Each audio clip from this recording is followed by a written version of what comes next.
여러분 성탄절이 이번 주 목요일이에요. 이번 주 목요일 12월 25일. 그래서 25일은 성탄 축하 예배를 저희들이 11시에 그레이스홀에서 드리게 됩니다.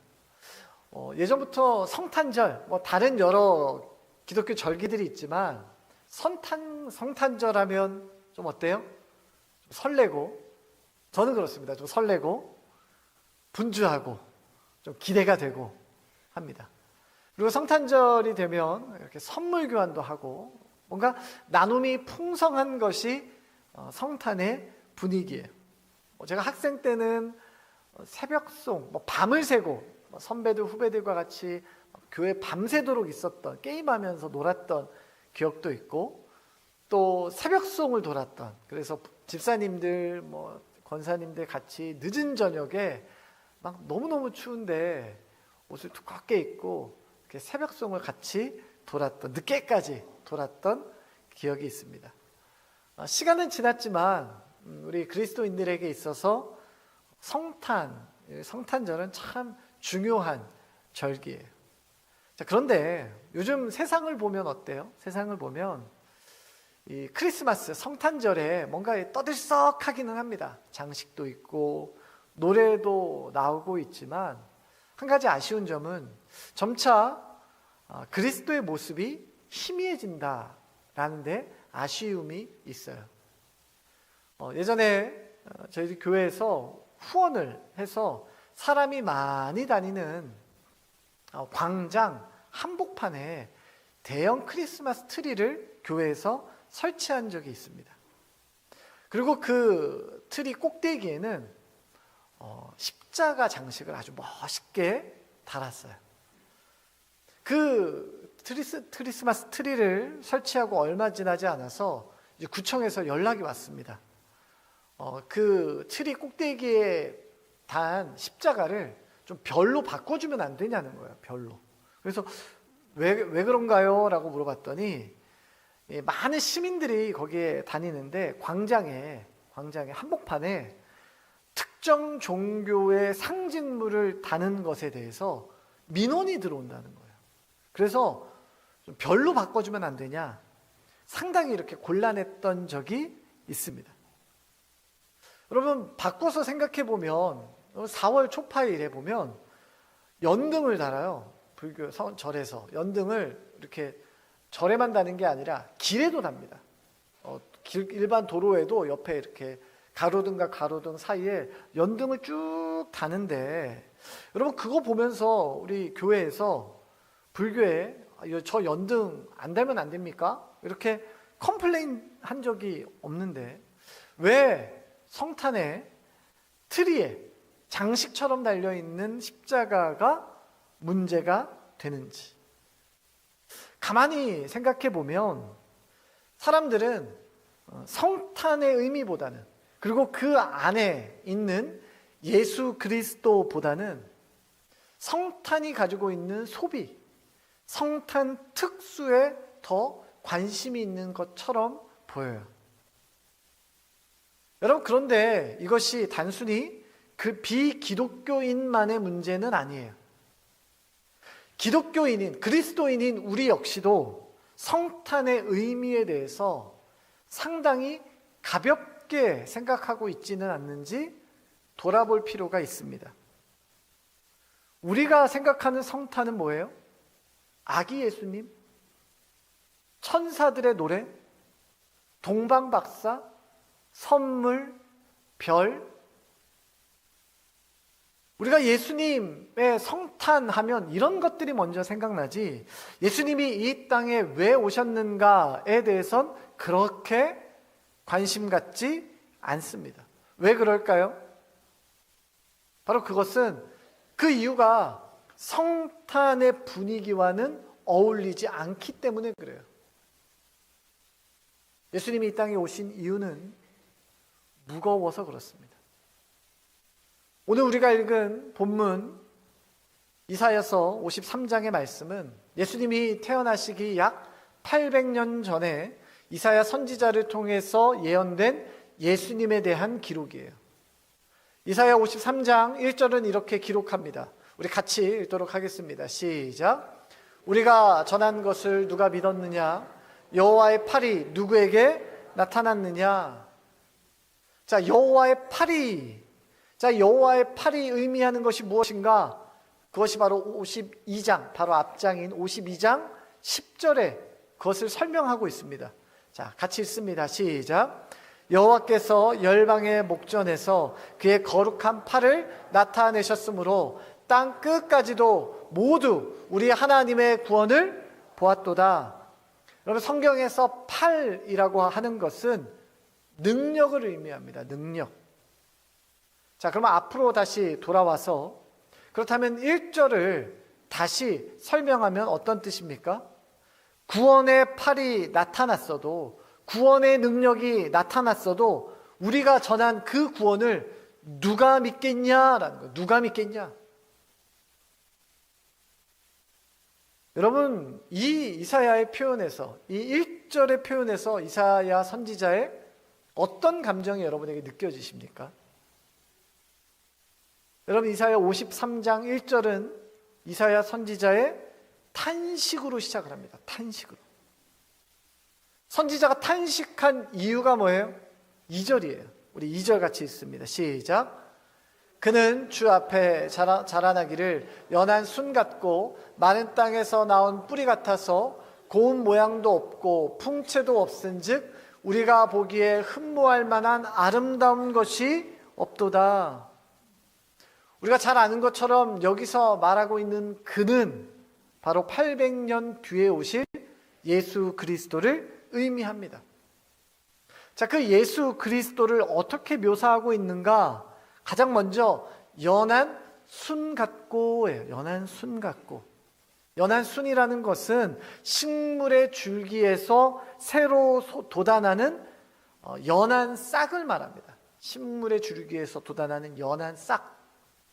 그래서 여기서 연한 순 같고라는 표현은 어떤 순결하다 라는 의미로 사용된 것이 아니라 아무런 힘이 없다라는 의미입니다.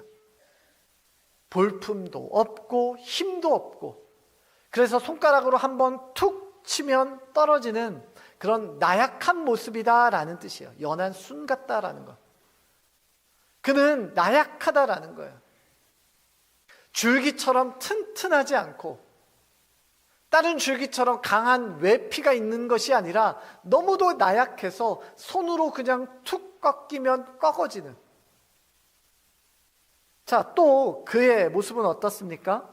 마른 땅에서 나온 뿌리 같아서. 마른 땅에서 나온 뿌리 같아서. 여러분, 당시 광야에 있는 나무들은 이 가물어지면 수분을 얻기 위해서 그 뿌리를 땅 깊숙이 뻗습니다.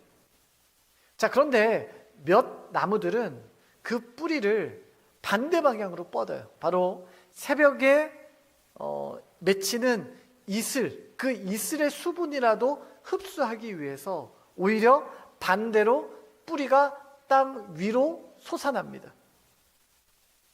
여러분, 땅 위에 있는 뿌리는 어떻습니까? 사람의 발에 밟혀요. 거추장스러워요. 그리고 불편해요. 그리고 땅 위에 솟아난 뿌리는 볼품이 없어요. 아름답지 않습니다.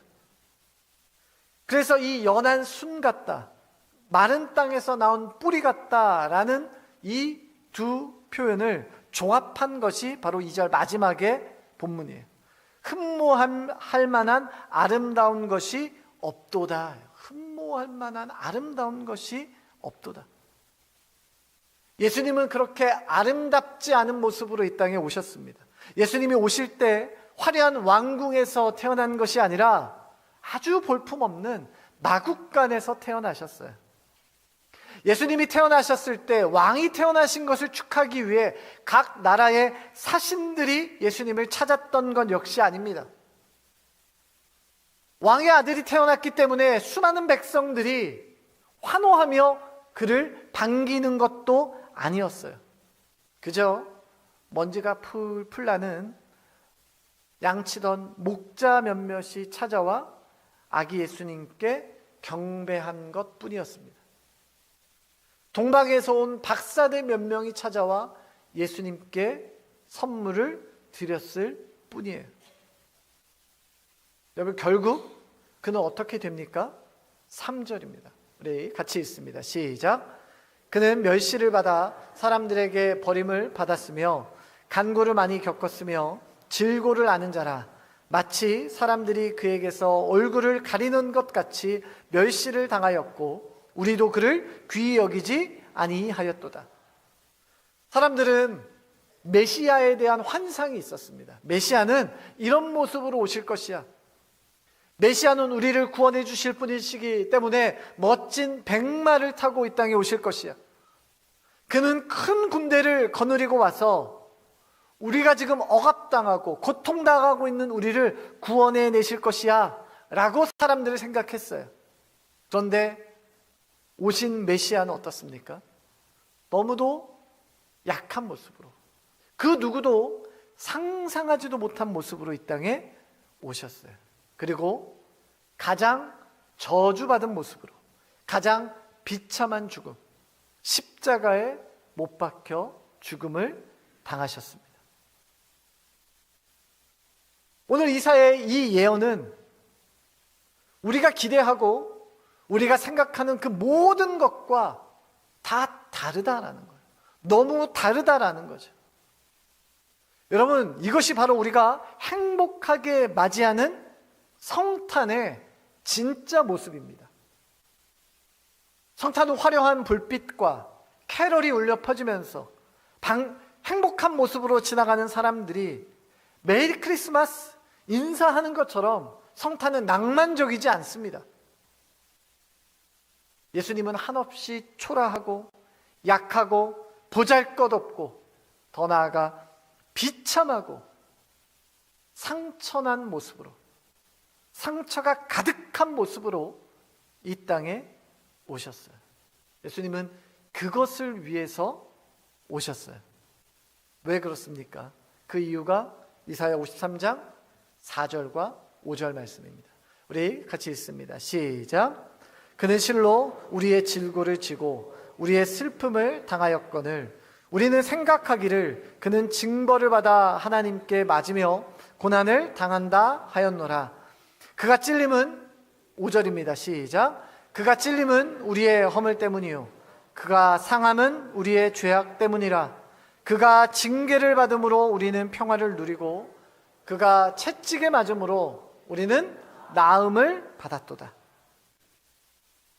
여러분, 우리 인간은 죄의 허물로 인하여, 죄로 인하여 깊은 상처를 입은 존재들입니다.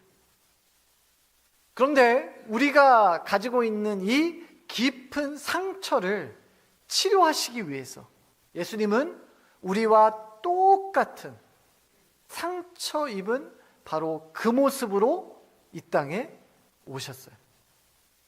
예수님은 우리와 똑같은 상처를 가지셨지만 우리를 고치는 치유자로 오셨어요. 바로 상처 입은 치유자. 오늘 설교의 제목이죠. 상처 입은 치유자. 여러분, 그것이 의미하는 것이 바로 여러분 성탄이에요. 여러분, 그렇다면 그 성탄이 나의 삶과는 무슨 관계가 있는가? 오늘 본문을 통해서 나누어 보도록 하겠습니다. 우리 6절을 계속해서 읽도록 합니다. 6절입니다. 시작. 우리는 다 양 같아서 그릇 행하여 각기 제 길로 갔거늘 여호와께서는 우리 모두의 죄악을 그에게 담당시키셨도다. 여러분, 이 본문의 앞부분을 쉬운 성경으로 보면 이렇게 번역해요. 우리는 모두 양처럼 길을 잃고 각기 제 갈 길로 흩어졌으나, 상처 입은 우리는 길을 잃었다는 거죠. 그리고 우리는 흩어졌다는 거예요. 여러분, 각기 제 갈 길로 갔다라는 말이 무슨 말이에요? 내가 원하는 방식대로 살았다라는 거예요. 내 필요를 따라 살았다라는 거예요. 내가 좋아하는 것 쫓아, 내가 좋아하는 것 따라 그렇게 살았다라는 뜻입니다.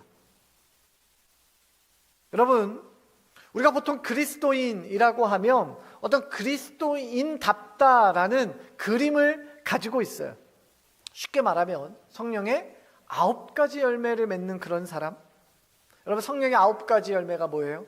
갈라디아서 5장 22절과 23절이죠. 우리 같이 읽겠습니다. 시작.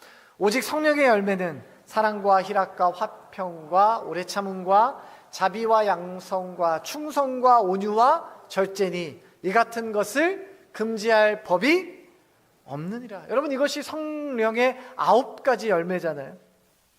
이러한 성령의 9가지 열매를 늘상 맺어야, 그래야 진정한 그리스도인 아닙니까? 자, 그러면 그 열매를 지금 맺고 계십니까? 라는 질문에 이 9가지 열매를 매일 맺는 것이 바로 접니다 라고 자신 있게 손 드실 수 있는 분 계세요? 여러분, 솔직히 이게 쉽지가 않습니다. 어려워요. 많은 그리스도인들이 이 어려운 숙제를 앞에 두고 2가지 선택을 합니다. 첫 번째 선택은 먼저 포기하는 거예요. 나는 안 돼. 나는 안 돼. 난 불가능해. 나 원래 그런 사람이야. 어차피 안 되기 때문에 시도조차 하지 않는 거예요. 포기한 인생입니다. 자, 2번째는 연기하는 거예요. 어떻게 연기합니까? 겉으로 괜찮은 척 하는 거죠. 여러분, 우리가 조금만 노력하면, 조금만 진지하게 연기하면 정말 믿음 좋은 사람처럼 살 수 있습니다. 조금만 노력하면, 조금만 연기하면 정말 믿음 좋은 사람처럼 살 수 있어요. 여러분, 이 2가지를 선택한 사람들의 공통점이 뭔지 아세요? 바로 내면의 공허함이에요. 내면의 공허함. 포기한 사람도, 그럴듯하게 연기하는 신앙생활하는 사람도 마음 한켠엔 똑같은 생각을 합니다. 나는 이래도 저래도 안 된다. 가망 없다라는 거예요. 하나님 앞에 내가 이렇게 부끄럽게 설 수 없다. 부끄러운 모습으로 설 수 없다. 자괴감이죠. 하나님 앞에 긍휼을 구하며 나설 용기도, 하나님과 매일매일 동행하며 살아갈 성실함도 없이 우리는 끊임없이 상처를 받으며 상처투성이의 삶을 살아가고 있어요. 여러분, 하지만 예수님께서 이 땅에 오신 방식은 뭐예요? 그러한 우리를 정죄하기 위해서, 그런 우리를 심판하기 위해서, 정죄와 심판의 방식이 아니라 예수님은 우리처럼 약한 모습으로 이 땅에 오셨어요. 인간의 몸을 입고 이 땅에 오셨어요. 여러분, 성탄 안에 담긴 메시지가 뭐예요? 성탄 안에 담겨져 있는 메시지는 하나입니다. 하나님은 절대 나를 포기하지 않으시겠다는 하나님의 열심이 바로 성탄이에요.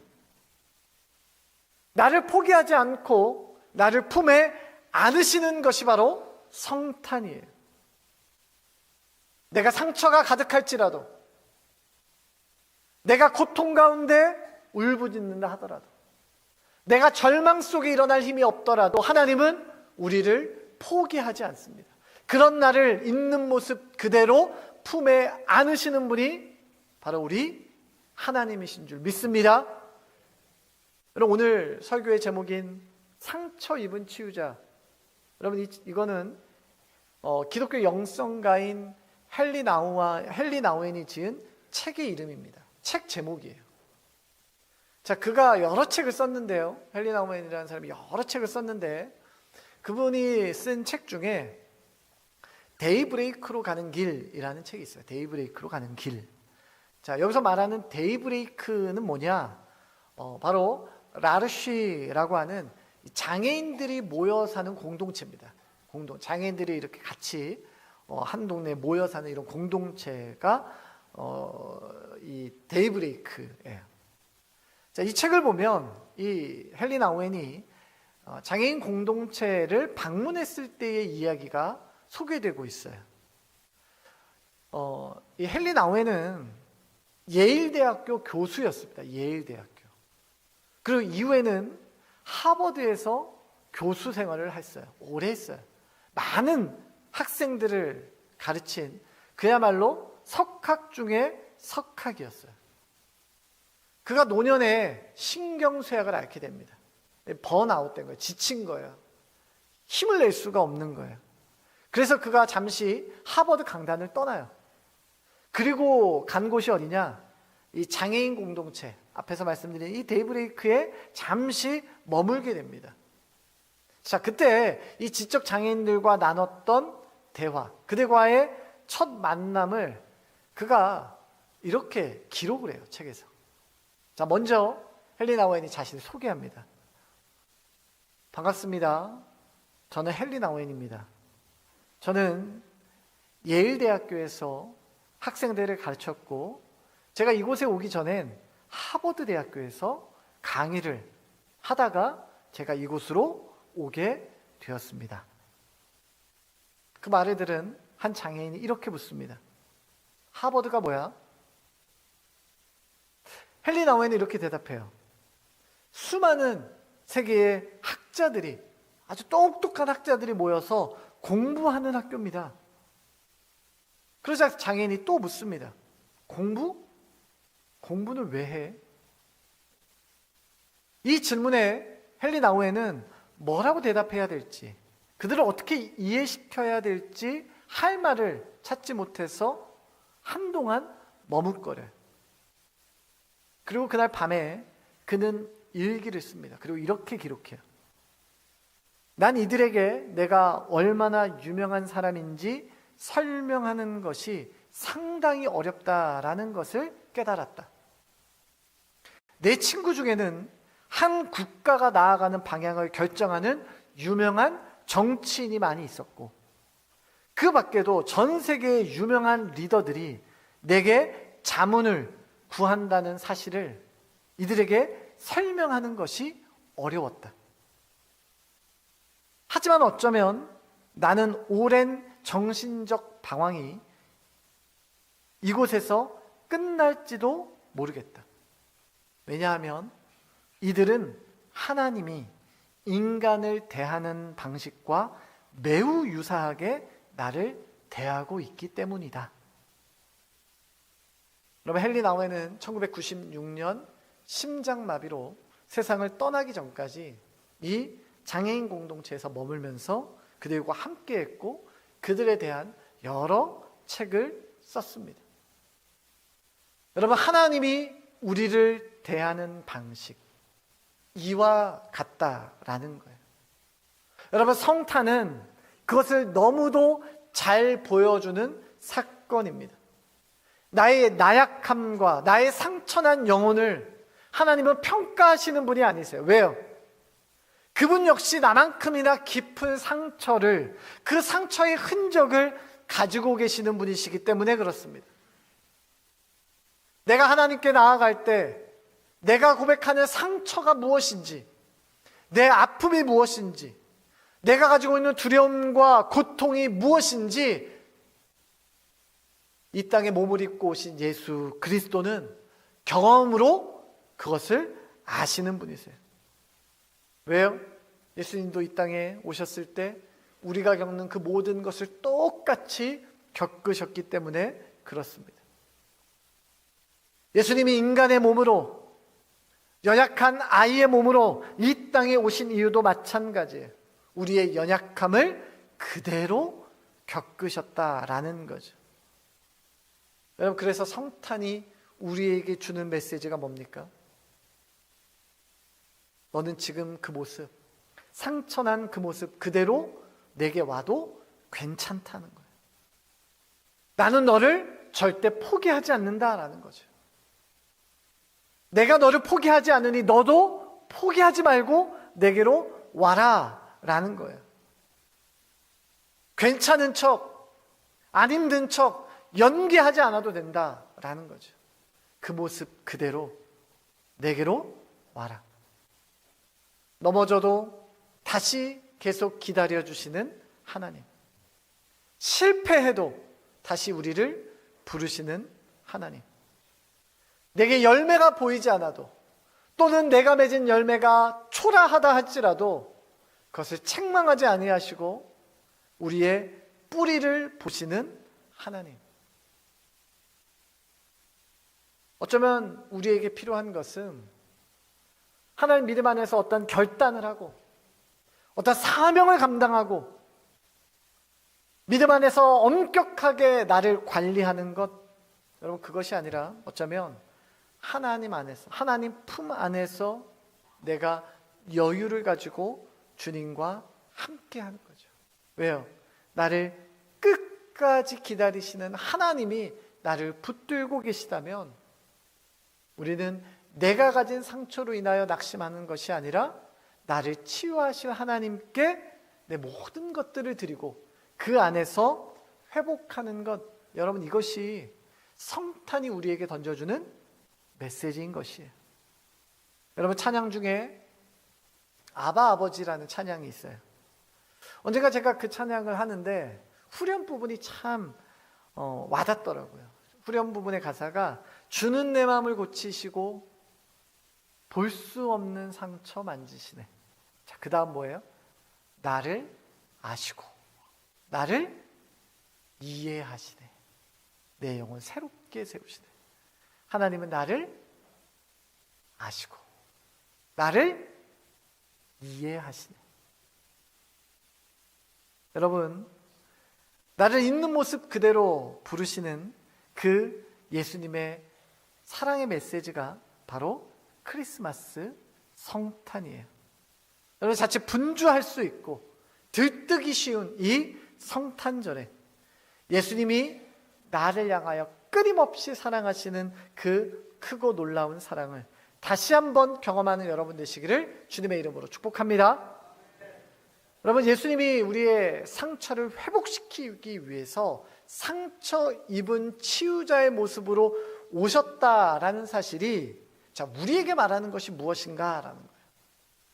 자, 이 질문에 대한 답을 먼저 드리면 답은 이렇습니다. 바로 우리 역시 상처 입은 치유자로서의 삶으로 부름받았다라는 거예요. 우리 역시.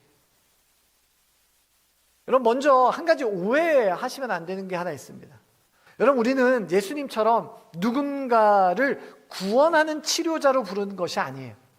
우리는 누구를 구원할 능력이 우리에게 있지 않습니다.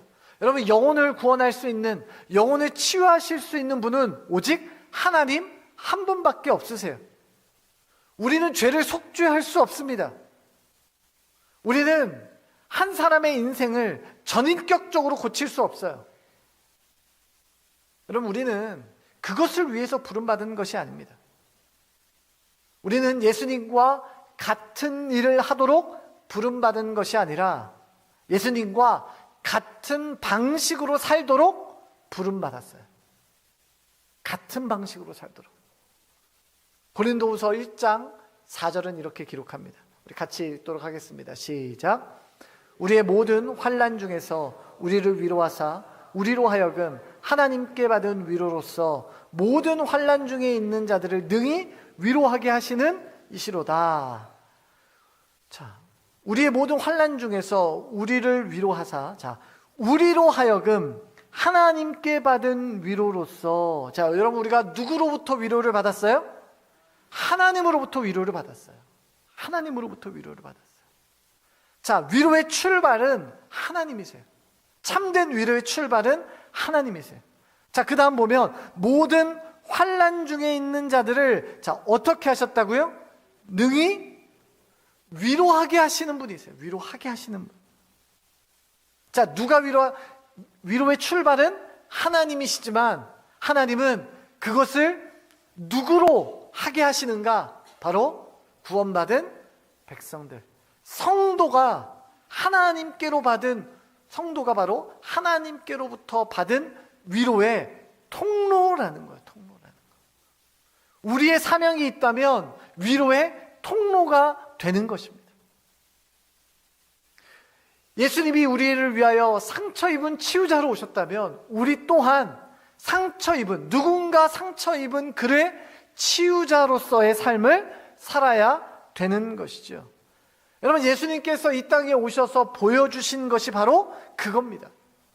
예수님이 이 땅에 오셔서 십자가에 못 박혀 죽으신 것, 여러분, 이 단 한 사건만 하신 것이 아니에요. 그것이 정점이라면 예수님은 그 정점을 향하여 가기 위하여 많은 모습을 우리에게 보여주셨어요. 그 많은 모습 중에 대부분의 모습은 뭐예요? 예수님은 상처 입은 사람들에게 적극적으로 다가가신 거죠. 그들의 삶에 함께 하신 거예요. 그들의 손을 잡으셨습니다. 수많은 사람들이 죄인이라고 손가락질하던 그들의 손을 잡으셨어요. 그들을 고치셨습니다. 죽은 사람을 살리셨어요. 그들과 마음을 함께 했습니다. 예수님은 놀라운 기적만 보여주셨습니까? 아니요. 요한복음 11장 말씀에 보면 나사로가 죽었다라는 소식을 듣고 예수님이 그의 무덤 앞에서 눈물을 흘리시더라 라고 11장 35절에 기록해요. 예수님이 무덤 앞에서, 나사로의 무덤 앞에서 눈물을 흘리셨대요. 여러분, 예수님은 생명의 주인이시잖아요. 그리고 나사로의 무덤 앞에 가신 이유가 뭐예요? 나사로를 살리러 가셨잖아요. 울 필요가 뭐가 있어요? 이제 살려주실 건데. 여러분, 예수님이 나사로를 곧 살려주심에도 불구하고 눈물을 흘리신 이유가 무엇인가? 여러분, 요한복음 11장 33절은 이렇게 기록합니다. 우리 같이 읽습니다. 시작. 예수께서 그가 우는 것과 또 함께 온 유대인들이 우는 것을 보시고 심령에 비통히 여기시고 불쌍히 여기사.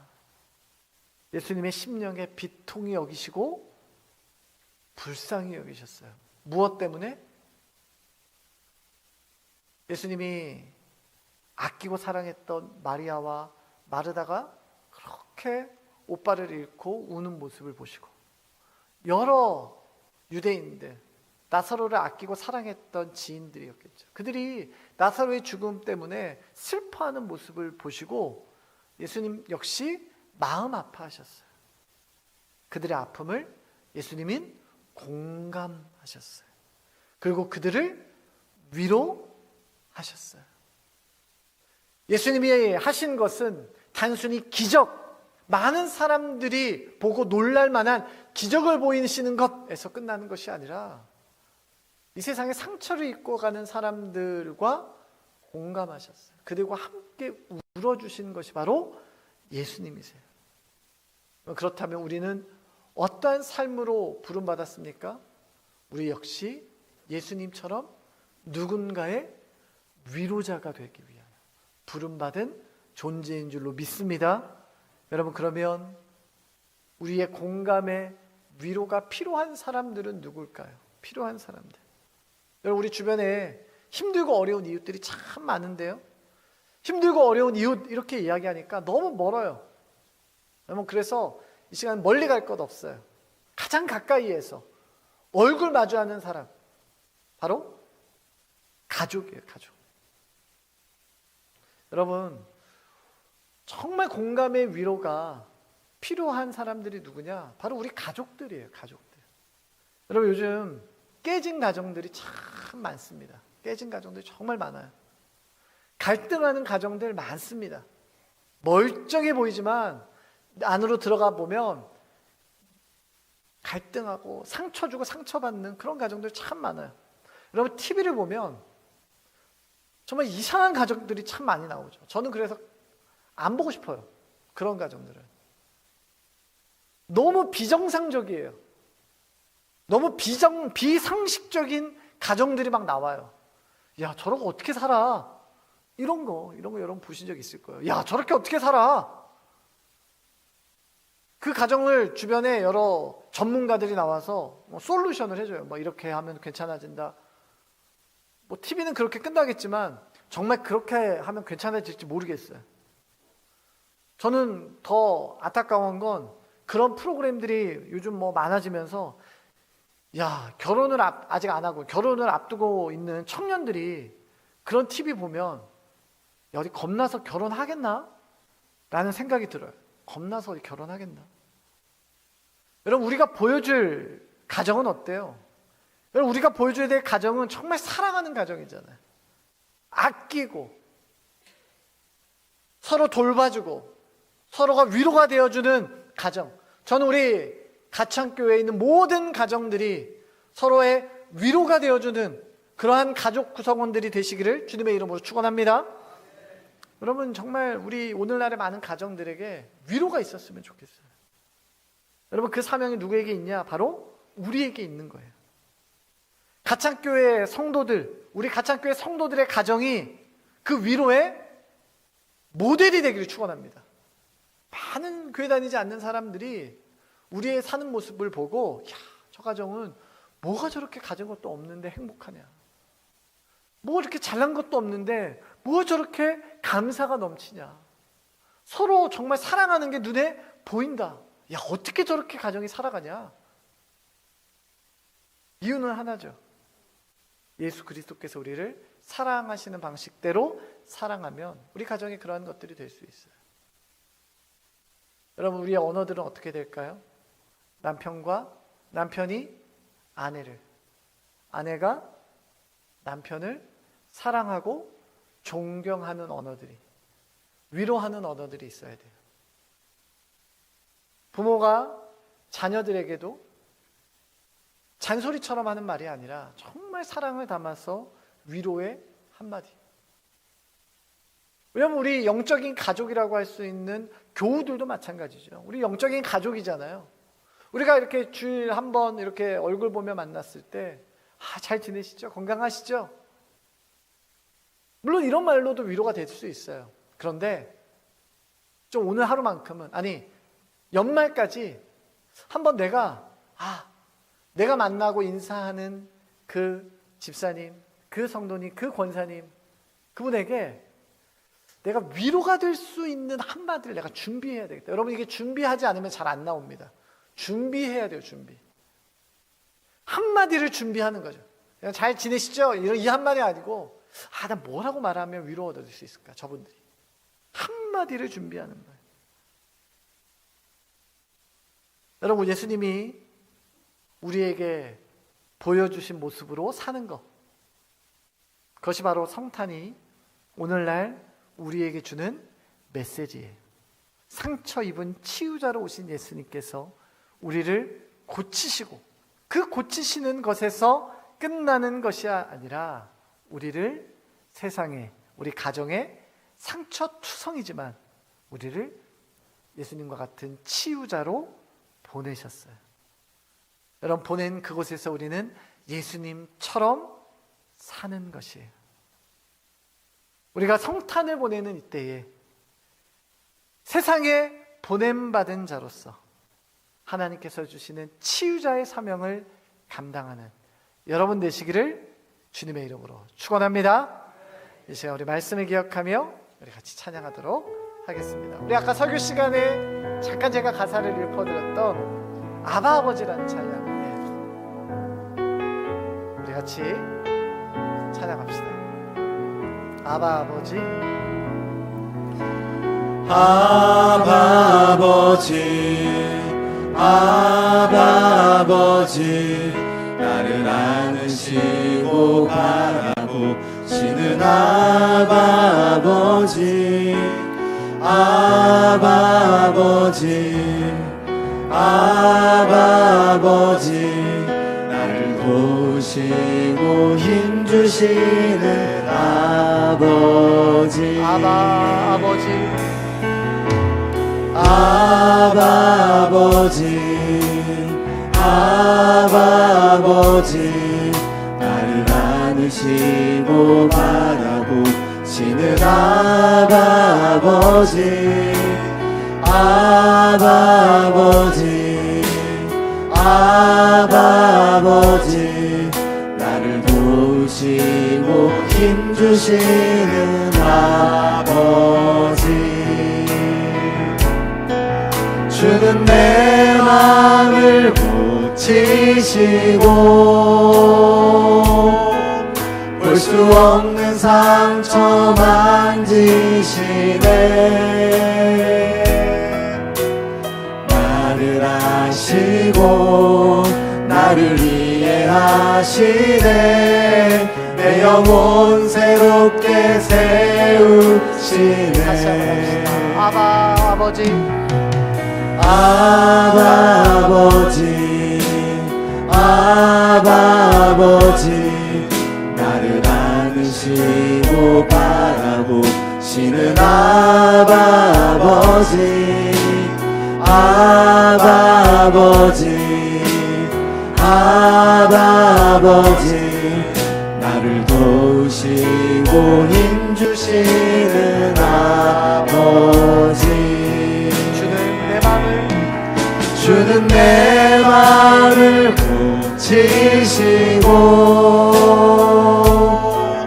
볼 수 없는 상처 만지시네.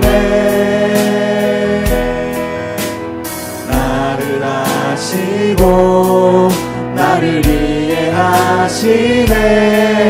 내 영혼 새롭게 세우시네. 주는 내 마음을 고치시고 주는 내 마음을 고치시고 볼 수 없는 상처 만지시네. 나를 아시고 나를 이해하시네. 내 영혼 새롭게 세우시네. 주는 내 마음을 고치시고 주는 내 마음을 고치시고 볼 수 없는 상처 만지시네. 나를 아시고 나를 이해하시네. 내 영혼 새롭게 세우시네. 오늘 말씀을 우리 기억하며 기도하겠습니다. 여러분, 우리에게 있어서 성탄은 어떤 날입니까? 연말에 들뜬 분위기, 그렇게 언제 지나갔는지도 모를 만큼 순식간에 지나져 버리는, 스쳐가는 그런 시간은 아니었습니까? 아니면 우리에게 너무도 익숙한 아기 예수님 나신 날 정도로 끝내진 않으세요? 이 시간 예수님의 탄생이, 예수님이 인간의 몸을 입고 오신 그 사건이 왜 내게 기쁨이 되는지 다시 한번 점검하기를 원합니다. 나를 위하여 상처 가득한 모습으로 이 땅에 오신 예수님, 나의 상처를 치료하시고 나를 고치신 그 예수님, 내가 그 예수 그리스도를 더 깊이 알아가기를 원합니다. 주님, 나로 하여금 하나님의 그 크고 놀라운 사랑을 깨닫게 하여 주시고 참된 성탄의 기쁨을 내 일상에서 누리게 하여 달라고 이 시간에 우리 주님 이름 한번 부르짖고 같이 한 목소리로 기도합니다. 주여